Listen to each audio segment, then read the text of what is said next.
Aikari a Elbagon ni maugite ati mari na thina gwakinya ni kuhurukia endwa thutha wa kaburi ka muingi karia kari tauni-ini ya Elbagon kuihura na matingiona handu hangi mangihurukia endwa ao.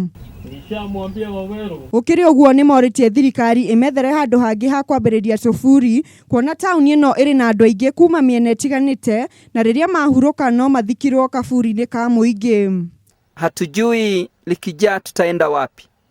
Kaburi lingine liko karibu ni Molo ama Nakuru, na mjuavyo hapa Elbagon watu wengi ni squatters, wengi hawana mashamba.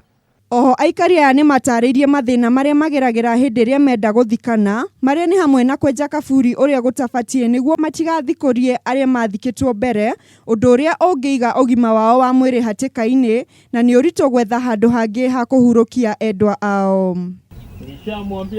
Kuringana na Simon Kiarie muikari wa gicigo giki ni augite ati aikari amwe ni mekoraga magithie garama nene gwetha kaburi kundu kuraihu. Watu wengi wanakaa nyumba za kukomboa, wengine hawana mashamba. So tungependa at least serikali ya Kenya